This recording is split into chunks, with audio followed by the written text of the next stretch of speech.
तीन बिगड़ैल लड़के जिन्हें लगता था कि दुनिया उनकी जेब में है। रोजाना की मौज मस्ती, शराब, लड़कियां और अपने पुलिस अफसर बाप की पहुंच, यही उनकी ढाल थी। लेकिन एक दिन वो गलत लड़की से टकरा गए और उसी पल से उनकी बर्बादी की कहानी शुरू हो गई। जो कुछ आगे हुआ वो था डर, इंसाफ और सजा का ऐसा सबक जिसे कोई भूल नहीं सकता।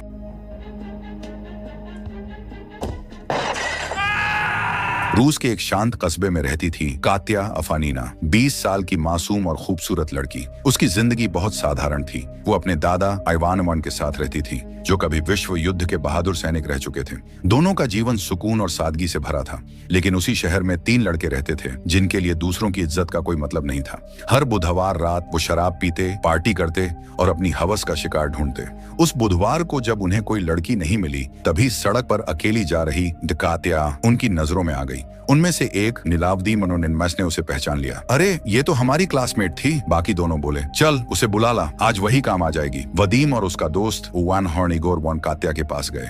पहले तो वो मना करती है, लेकिन वो दोनों उसे झूठ बोलकर मनाते हैं कि आज उनके दोस्त का जन्मदिन है।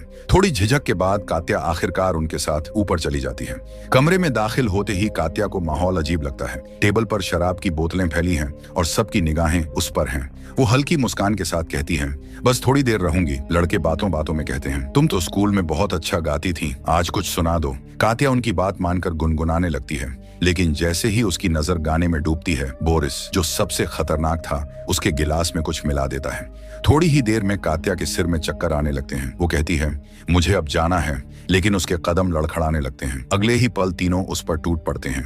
वो मदद के लिए चिल्लाती है, रोती है, लेकिन कोई नहीं सुनता।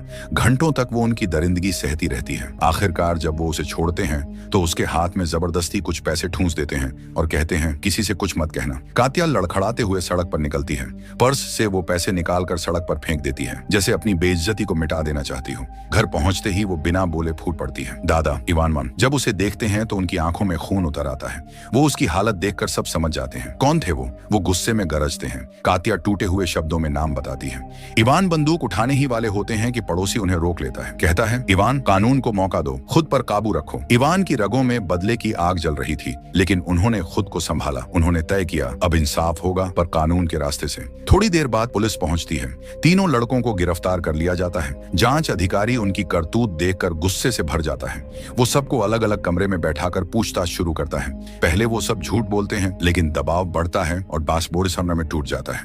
वो कबूल करता है कि उन्होंने ही कात्या को नशे में धुत कर उसके साथ जुल्म किया। जांच अधिकारी को लगता है अब न्याय मिलेगा, लेकिन तभी कमरे का दरवाजा खुलता है। अंदर आता है कर्नल निकोलाई, वदीम का पिता, जो पुलिस में ऊंचे पद पर था। वो अपने ओहदे का फायदा उठाने की कोशिश करता है। कहता है, ये बच्चे हैं, गलती हो गई, मैं खुद संभाल लूंगा। लेकिन अधिकारी सख्ती से मना कर देता है। उन्होंने जुर्म कबूल कर लिया है और हमारे पास सबूत हैं, खून से सनी चादर और गवाहों के बयान। निकोलाई फिर भी दबाव डालता है, मगर अधिकारी कहता है, अगर छोड़ना है तो लिखित आदेश लाओ। इसी बीच एक जवान पुलिसकर्मी आता है और बताता है कि पड़ोस के कई लोगों ने बयान दिया है कि ये तीनों हर बुधवार लड़कियों को परेशान करते थे और मौज उड़ाते थे। अब मामला छिपाना नामुमकिन था। निकोलाई पीछे हट जाता है, पर उसकी आंखों में साफ दिखता है, ये लड़ाई अब आसान नहीं होगी। उधर अगली सुबह सोडिवानिन जब उठते हैं तो कात्या अपने कमरे में नहीं होती। वो उसे ढूंढते हुए इधर उधर भटकते हैं और तभी बाथरूम से आती उसकी धीमी सी आवाज सुनाई देती है। बाथरूम के भीतर से कात्या की टूटी हुई आवाज आती है। वो आईने के सामने खड़ी होकर कहती है, दादाजी, अब मैं खुद को देख भी नहीं सकती। इवान के दिल में जैसे किसी ने छुरा घोंप दिया हो। वो उसकी तरफ बढ़ते हैं और कहते हैं, बेटी, मैं एक भरोसेमंद डॉक्टर बुला देता हूँ। वो हमारी पड़ोसन है, तुम्हारी मदद करेगी। लेकिन कात्या सिर हिला देती है, नहीं दादाजी, मुझे किसी को कुछ नहीं बताना। इवान धीरे से कहते हैं, अब छिपाने से क्या होगा, पूरा मोहल्ला जान चुका है। पुलिस जो कल आई थी। ये सुनते ही कात्या का चेहरा और उतर जाता है। वो रोते हुए कहती है, अब लोग क्या सोचेंगे, मेरी इज्जत हमेशा के लिए मिट गई। आखिरकार डॉक्टर आती है, कात्या की जांच करती है और बताती है, शरीर तो ठीक हो जाएगा, मगर उसका मन बहुत टूटा हुआ है। उसे अब सहारे की जरूरत है, समय की नहीं, इंसाफ की। इवान चुपचाप सिर झुका लेते हैं। लेकिन उसी दिन एक खबर उन्हें तोड़ देती है। तीनों लड़कों को जेल से रिहा कर दिया गया है। कर्नल निकोलाई ने अपने रुतबे और रिश्वत से सब कुछ दबा दिया। इवान के भीतर गुस्से की आग भड़क उठती है, मगर वो अब भी खुद को संभालते हैं। मैं कानून से लड़ूंगा, सही रास्ते से।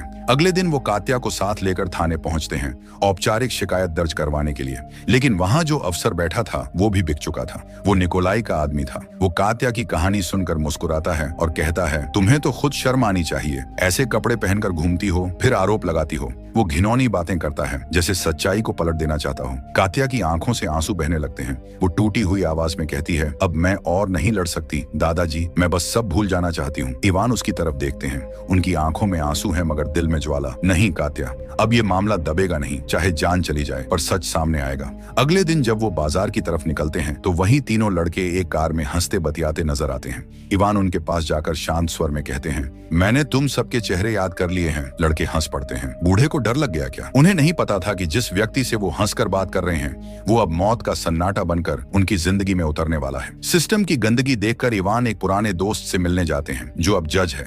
वो उम्मीद करते हैं कि शायद वहां से मदद मिले, मगर जज भी वही सड़ा हुआ चेहरा दिखाता है। कहता है, तुम्हारी लड़की ने खुद बुलाया होगा उन्हें, आजकल की लड़कियां ऐसी ही होती हैं। ये सुनकर इवान के हाथ कांपने लगते हैं। वो कुछ बोले बिना वहां से निकल जाते हैं और उसी पल उन्हें एहसास होता है कि अब इस देश में न्याय नहीं बस ताकत बोलती है। वो घर लौटते हैं और अपने पुराने खेत बेच देते हैं। उन्हें अब पैसों की नहीं इंसाफ की जरूरत थी और उस इंसाफ के लिए वो कुछ भी करने को तैयार थे। उसी शाम जब वो लौटते हैं तो देखते हैं कि कात्या की माँ वापस आ गई है विदेश से किसी नए प्रेमी के साथ। वो हंसते हुए कहती है, सब भूल जा बेटा, जिंदगी आगे बढ़ा। उसे लगता है कुछ महंगे गिफ्ट देकर वो बेटी का दर्द मिटा देगी, लेकिन रात को असली चेहरा सामने आता है। वो इवान से कहती है, थोड़े पैसे दे दो, मुश्किल में हूँ। इवान की नजर में आग भर जाती है।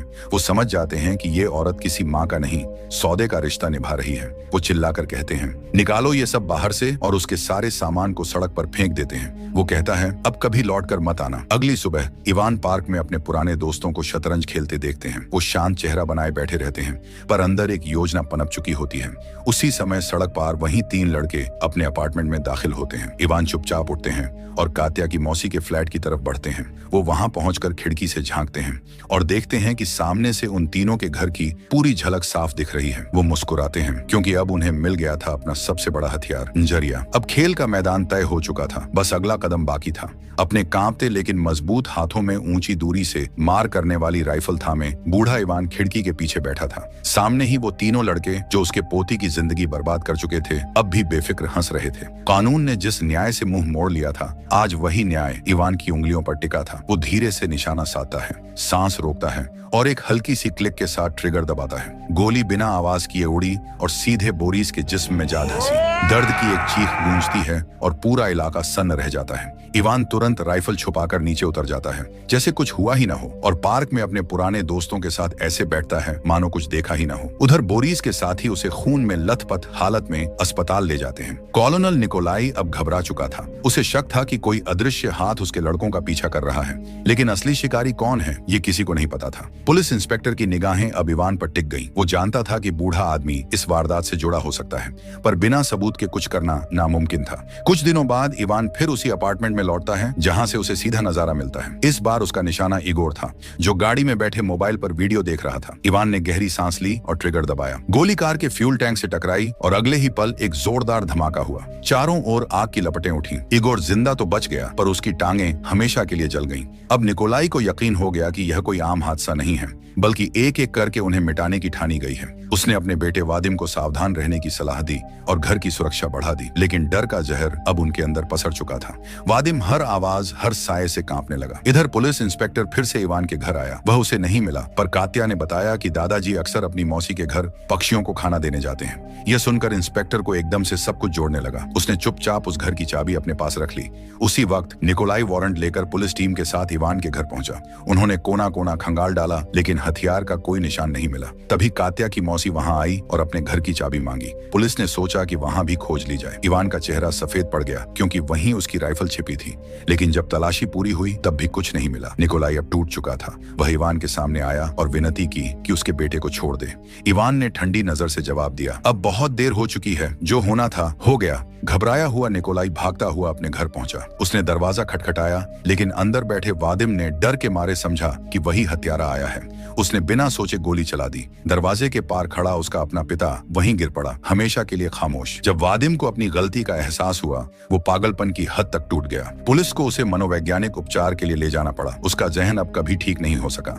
कुछ दिनों बाद इंस्पेक्टर ने इवान को अपने घर बुलाया। उसने धीरे से कहा, मैंने वो राइफल पहले ही अपने पास रख ली थी ताकि बाकी लोग उसे न ढूंढ पाएं। मैं जानता जानता हूँ कि तुमने जो किया वो गलत नहीं था, बस वक्त ने तुम्हें ये करने पर मजबूर किया। इवान कुछ नहीं बोला, बस चुपचाप वहां से चला गया। शाम को जब वह अपने घर पहुंचा तो अंदर से गिटार की हल्की सी धुन सुनाई दी। वो मुस्कुरा उठा। महीनों बाद कात्या अपनी गिटार बजा रही थी। उसकी उंगलियों से निकली हर तान जैसे दर्द को धीरे धीरे धो रही थी। इवान दरवाजे के पीछे खड़ा सुनता रहा और उसकी आंखों से एक बूंद आंसू ढलक पड़ी, शायद सुकून की, शायद मुक्ति की। कहानी यहीं थम जाती है, लेकिन सच्चे न्याय की गूंज बहुत दूर तक सुनाई देती रहती है।